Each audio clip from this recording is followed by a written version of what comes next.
Hello, my name is Elise Harris, and I am so excited that I get to be your child's teacher. I look forward to meeting Elena, and I look forward to developing a relationship with her. A little bit about me.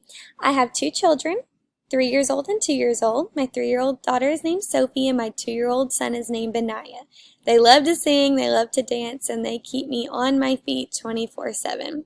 I also have two fur babies, Mia and Otis, and I've had them for about 5 or 6 years, and they also keep me very busy, but they love to snuggle and they love to cuddle. One thing about being a parent, I now see the other end of the teacher perspective, and I realize how much of power education has in a family's role. And I look forward to partnering with you in your child's journey. I enjoy a challenge.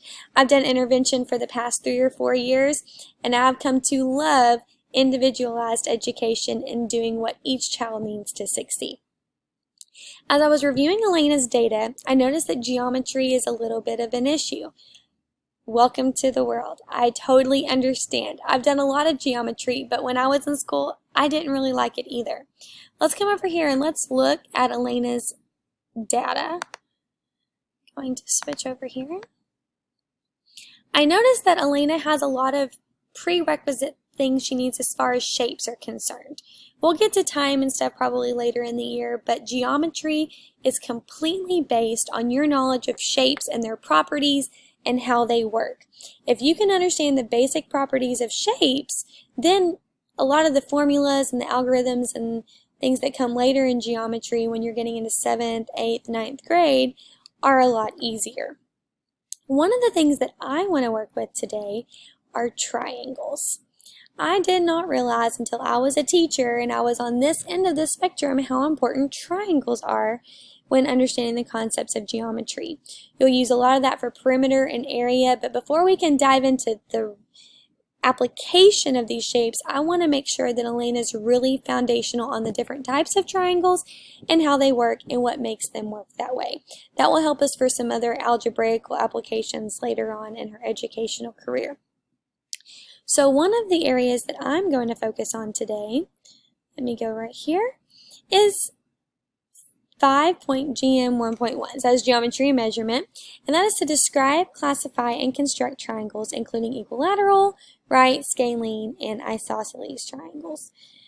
Very important, especially as we're setting the foundation for the Pythagorean theorem and how we're going to be using that for shadows and all types of things, probably starting around the 8th grade. So she must have this foundational information set before she can move on to those higher level concepts. So for my lesson, I am going to incorporate these two skills. Identifying and naming special triangles such as the acute, right, scalene, etc. given pictures. I will provide those pictures. I will do it virtually through the Yinka shape program.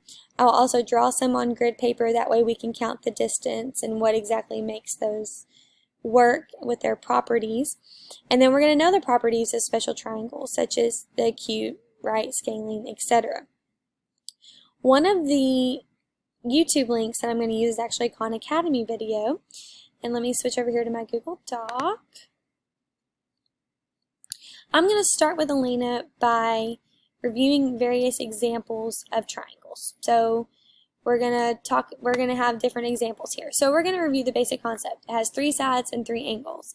But I can have 3 different types of angles. I can have an obtuse angle, I can have an acute angle, I can have a right angle. And so we're going to do some motions and we're going to talk about that, how acute is really little, so it has to be less than 90 degrees, which is our right, and we have an obtuse, which is huge, and that has to be bigger than 90 degrees, and how that works with our side measurements and such. So then, after I review that basic concept and we've kind of pre-taught some of that vocabulary, I'm going to move on to the video, which is this triangle classification. When we pause and we talk about the different stages of that, I'm going to draw some figures on paper and I'll let her work with those. After that, I'm going to make some real-world images that I'll pull off Google that are licensed that I can use, and I'm going to have her describe and label those. Afterwards, I'm going to have to assess that she understands after we've worked with that and talked through it, and I know she has a firm concept. I'm going to let her draw me one type of each and classify them for me. If she's able to do it independently on her own on my grid paper, I will know she has exactly what she needs to be able to master the ideas of triangles.